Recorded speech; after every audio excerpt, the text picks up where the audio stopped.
Hi everyone, and welcome back to this edition of A Rat Reel. We just got out of seeing Jurassic World Domination, the third and final film in the Jurassic World trilogy, or I like to call it Jurassic World Contrivance Edition. I've got quite a lot to talk about. I was a bit disappointed with this film, but again, this is open discussion, no spoilers, but all I can say is don't stay to the end because there's no end stingers, nothing, because the filmmakers have clearly said this is the final film in the Jurassic World trilogy. So there probably won't be another one now for 10, 20 years when they reboot it. Matt, do you want to go first? I liked it, but it was disappointing. It wasn't great. And like we were laughing at said before, we thought, how many more times can you redo this film or this series? I wasn't impressed with it. Like, you've still got your secret lab and dinosaurs running around killing people. It's what you expect. No gore. No blood, no gore, no nothing. But yeah, Which it just didn't seem great. Yeah. It was action packed, right? But yeah, it didn't seem brilliant this time round. You would have thought with a film featuring dinosaurs there'd be at least some blood and guts, because there were, you correct me if I'm wrong, Matt, but wasn't there that in the first two Jurassic Park films from the 90s, if I remember correctly? But on this one, nothing at all. Not even blood and guts coming from the characters, like if they get hit or something like that. We were just more bothered about pairing up the giant dinosaurs together, like a fight off. But yeah, which was a bit lame, I thought. I agree with you. What you just mentioned about it's just beat for beat, kind of the same plot for everything we've seen before. Like they found out they need to do a certain thing to go to a certain place, and there's a lab and there's dinosaurs, and shock of shocks, something goes wrong and the dinosaurs get loose and the lab gets destroyed. They're going to save the world. It's just there's not many more times they can actually do this film. And the same thing at the end where the T-Rex teams up with some other dinosaurs and takes out the big bad, because I need to take my cap off, because it's like I'm getting annoyed. It's the case of like in the first Jurassic World, the T-Rex teams up with Blue to take out their Indominus Rex, I think it was, and a similar thing in Fallen Kingdom, which I did a rat reel on many years ago. You see up on the screen right now. And it's like, are they going to do it again for this film? And shocked by shocks, they did. Yeah, they did it. Fuck's sake. Okay, let's just rewind a bit. It's great to see the original people from Jurassic Park in again. Jeff Goldblum plays Dr. Ian Malcolm, the Chaos Theorist, and Sam Neill and Laura Dern. It was good to see them back in their respected roles and stuff like that. But I mean, they had a decent enough screen time. It would have been nice to see like the other side characters from Jurassic World, because you see them on that screen, don't they? I can't remember the names. That one who survived. Yeah, the one who was wearing the Jurassic Park t-shirt. One had all his dinosaurs on that desk. But it was just one little quick thing to see on the screen. That was it. I thought, alright, so we're not going to see him then. Okay then. But yeah, so we got Chris Pratt. Chris Pratt was in it again, and I can't remember her name now, the actress's name. But yeah, there are a couple now, I'm thinking, but there's no chemistry. I didn't see any chemistry there between, to be fair. I thought it was a bit far-fetched when the plane crashed. Nosedive. Oh, I'm getting to that. There was many nosedived, and I'm like, and they walked out of it, and I thought that had been just blown to bits. Trust me, I'm going to get to the far-fetched stuff in a minute, but I'm just trying to get the positives out of the way. And I suppose there's not many. No, there's not many. It's like it had the dinosaurs in it for a dinosaurs film. I give it that. I mean, there's plenty of them, plenty like dinosaurs which have been recent discoveries as well. Like more dinosaurs have got feathers on them and stuff like that. And what else? The action scenes were good.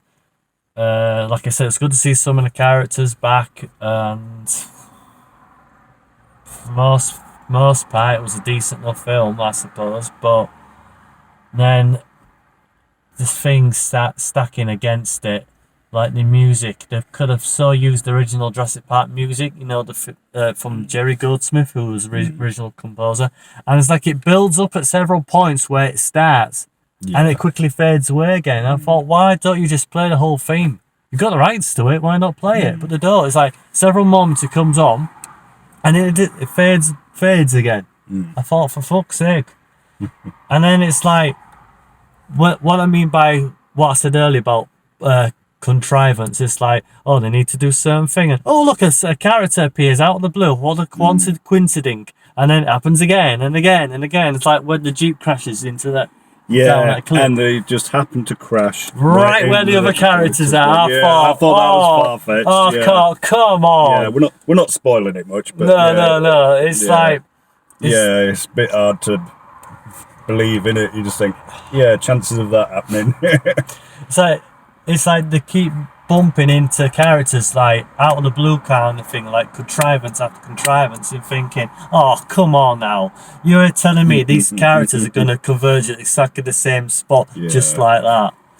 And is it me, what was this, some terrible jump cuts, like they go into this lab near the end, and they go into that, up that ladder to that hut thing. And then they go down these ladders again to go to this like tunnel, and the next minute they're in the bloody lab. I thought that was quick, wasn't it? Did they teleport there? Yeah, but it had them going down into the lab, but they were going right up the ladder to the top of it, weren't they, originally, to get away from the dinosaur? like, they go up there. Oh, we're talking about that part where they're in this forest and this building thing they got to go up, and didn't they get up that ladder quite quick, didn't they?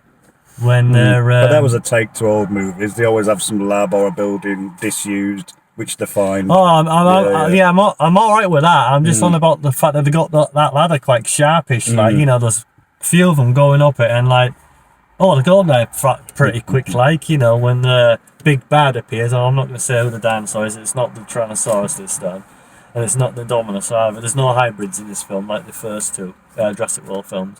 So I'm thinking, but that part where, I mean, for a Jurassic World film, you do expect some like head tilting moments, but then you get that. But the scene which really got me, which you might agree with me, is that when this plane crashes into this reservoir with the ice. Frozen ice, yeah. And head first, nose first. And that they somehow survived that with no cuts, bruises, anything. And the plane's pretty much intact. I thought bullshit. Yeah. But the part what gets me, where I'm thinking, oh my god, is where I can't remember the Owen's character crashes through the ice. And I think it was Ultraraptor or something, that raptor, which they discovered recently with the feathers on it, was going to eat him. And he had plenty of time, have you noticed, where he could easily zoom in, like home in towards him, kill him. And yet it circles around him a few times, and then it decides to attack him. And he was swimming in the freezing degrees temperature. Yeah, where you can get hypothermia.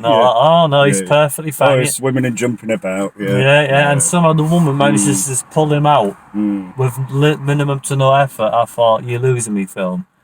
I mean, like I said, I expect some dull moments, but when the film like actually insults your intelligence really badly, you're thinking, oh, come on now. Oh, how can I put this without insulting anyone? It's like, don't get me wrong, when you go sometimes to see a film, the phrase "leave your brain at the door" counts sometimes, but this takes the biscuit. Especially everyone decides to do the hand thing. It's like, the Owens character, I mean, he can do it because he was trained to like communicate with raptors and train them, and not like the first. I thought it was a bit hard to believe with like some of the bigger dinosaurs, and they're like meters from its face. Yeah, and they just like, and they don't chomp them, and then they like suddenly walk away or run away from it, and we're like, it would have ate you, it would have seen you. Exactly. I'm thinking it was trained to handle and tame raptors by using that thing, but they never mention, it works on all the other dinosaurs as well. I'm thinking bullshit, and then they keep doing it all throughout the film. I'm thinking once or twice, okay, I accept this, but I lost count how many times I did it, 8-9 times. And yet everyone starts doing it. I'm thinking, hang on, I thought Owen and I can't remember that guy's name he rescues, and then they lock their trained raptor in this cage thing. Will accept him doing it as well, because he He trained with Owen as well. But then the clone girl does it. And then the other character, Sam Neill's character, does it. I'm thinking, oh, come on now. Come on. Yeah, there was several times when we're in front of big dinosaurs. And I know where they say sometimes they don't have good eyesight, apparently, so they won't see him. And you're like, you're inches from its mouth, nearly. Yeah, and then you get away. I think it's just the T-Rex which has got poor eyesight, but that doesn't explain all the others where it's, like you said, inches from the face. I thought, and come on. And they run away, do you think, it's going to eat you? But no, it doesn't. No, and like, Velociraptors especially have got cheetah speed of 50 to 60 miles per hour, if I remember correctly, from Jurassic Park. Oh, yes. Geek alert. Yeah, sorry. Like they mentioned that in the first Jurassic Park, and I'm thinking you'd have been so dead by now because the Velociraptor would easily caught with you and munched on you, especially if you're in a moving vehicle or not. I thought, come on now. Oh God, there's just a lot of moments in the film where you just got to tilt your head and thinking, oh come on. If you hadn't seen many of the ones before, or you're new to it, and you like dinosaurs, you'd probably like the film, but if you've watched nearly all of them before, you just think, it wasn't great. No, for those who you've seen it all before, you've definitely seen. I'm going to put my cat back on now. Is that? But yeah, it's like I was getting a bit annoyed because when I get annoyed, I start getting fidgety in the seat. I was getting a little bit fidgety, but I suppose, like Matt says, if you've never seen any of the Jurassic Park films or the Jurassic World films and you love dinosaurs, then you might get a kick out of this. But if you've seen all the others before, you've not seen nothing different. You know, it's like beat for beat, kind of the same plot thing. Sort of picked a bit from everyone and just mashed it together. The sun's shining on us, that's why we're not red with anger, by the way. It's just the sunshine. It's the sun setting. It's 2.5 hours long, by the way, but it went by pretty quickly as well. When you look at the history, it's like you've got Jurassic Park, really good film. The Lost World Jurassic Park, okay. Jurassic Park 3, shite. And then Jurassic World, I kind of liked it, but they could have done so much better. Jurassic World Fallen Kingdom, and now this one, it's like the quality is going. Yeah, it's just one extra film which they shouldn't have really done. Should have left it. I mean, I want to give it a decent score because I love dinosaurs. I've always loved dinosaurs. Oh, it's entertaining. It's entertaining, but then if you're going to be easily one of those people who watches a film, especially action film, and you point out all the bullshit, then this film will annoy you. It will get you angry. It will piss you off, especially all the small little details and stuff like that. I just don't know what to give it. I'd wait till it comes out on DVD. Oh, if you want to watch it. Blu-ray, yeah. It was a bit disappointing, I thought, in some areas. I'd give it a 6. 6 out of 10, above average. I'm going to be a bit more harsher. I mean, yeah, it's got dinosaurs. I love dinosaurs. That's been established. I've seen all of it so far. I'm going to give it a 4, actually. 4? Below average. Yeah, I'm going to give it a 4 out of 10. That's my final rating. So that's it. So thanks for joining us on this episode of A Rat Reel, which, of course, we reviewed Jurassic World Domination. We don't know when we're going to do this again, since the upcoming film releases I'm not really interested in. They're a bit naff. Yeah, they're a bit naff. Unless some of my other production team, of course, wants to see a film, then you might see them as well. But at the moment, no. So please let us know in the comment section below what you think of this film and what you'd like to see next in A Rat Reel. One note before we say out, I know a lot of our viewers commented on the video where it was too low down. We've sorted it. Yeah, it's higher up now. It's got higher our up. own phone mount, so it should keep you all happy. We was going to mention at the beginning, but I thought, will he save it to the end this time? So you should all be happy now. Yeah. And if not, then boo-hoo. I'm not buying another. No, that's enough. That's enough. So thanks for joining us, and we'll see you guys later. Bye. Hi, it's me. Thanks so much for watching the video. If you want to support me, then smash that like button, hit that subscribe button as if your life depended on it, and enjoy my other content. For now, see you later. Bye.